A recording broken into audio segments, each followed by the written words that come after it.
सत्ताय नमः।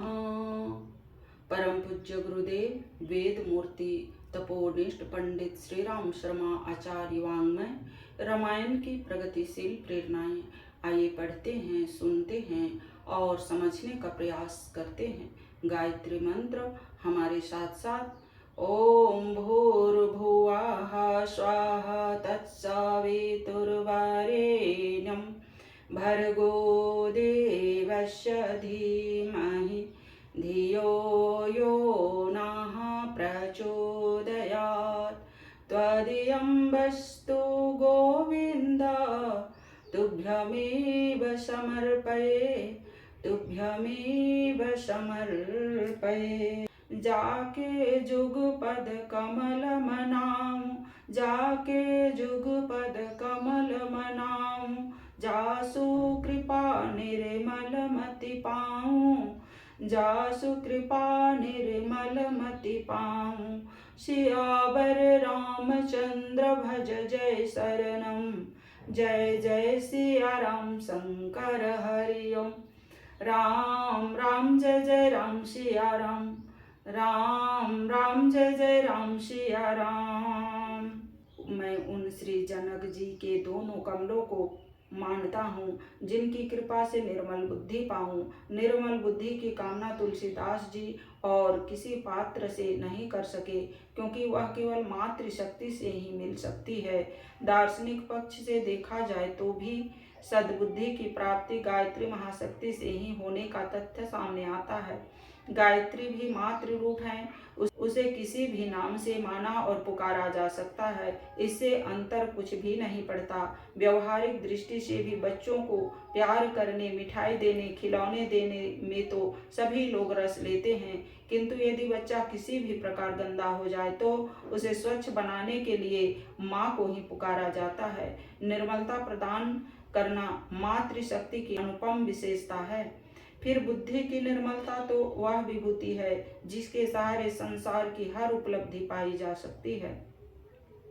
इसी प्रकार जब उसे मातृ रूप में व्यक्त किया जाता है तो भी किसी नारीवाचक नाम रूप के सहारे उसे समझा जा सकता है। वह आदि शक्ति अपनी इच्छानुसार कोई भी रूप बना लेती है। नारद जी पार्वती जी के संबंध में यही भाव प्रकट करते हुए कहते हैं, जग संभव पालन लयकारिणी निज इच्छा लीला वपुधारिणी।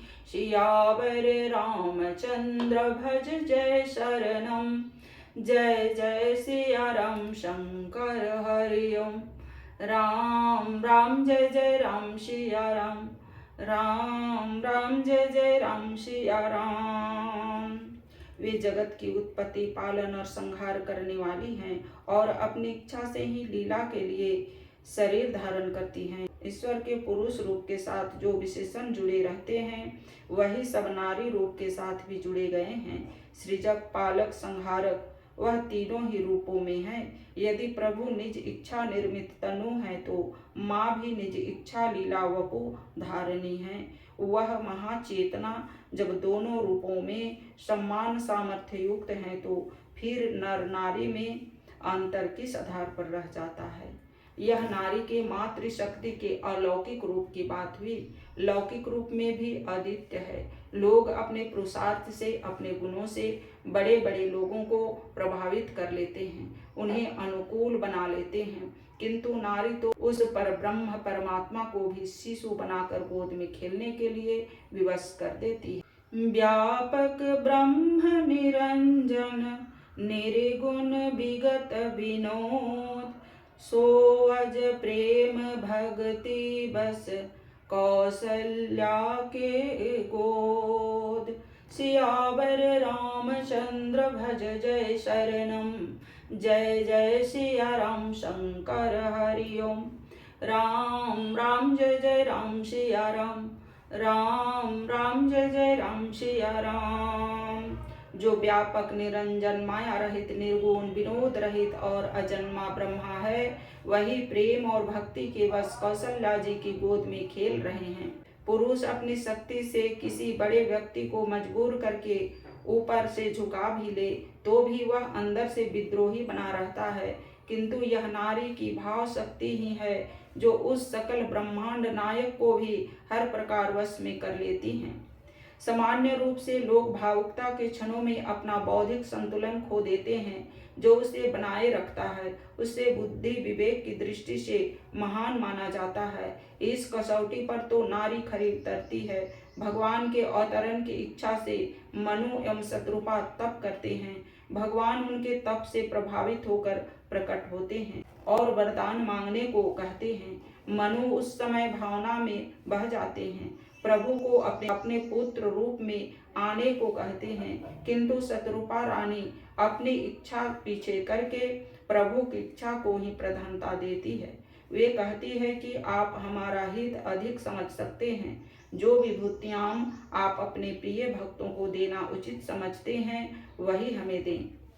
सोई सुख सोई गति सोई भक्ति सोई निज चरण स्नेहु सोई विवेक सोई रहनी प्रभु हम ही कृपा कर देहु सियावर रामचंद्र भज जय शरणम।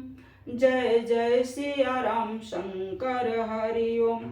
राम राम जय जय राम सिया राम, राम राम जय जय राम सिया राम।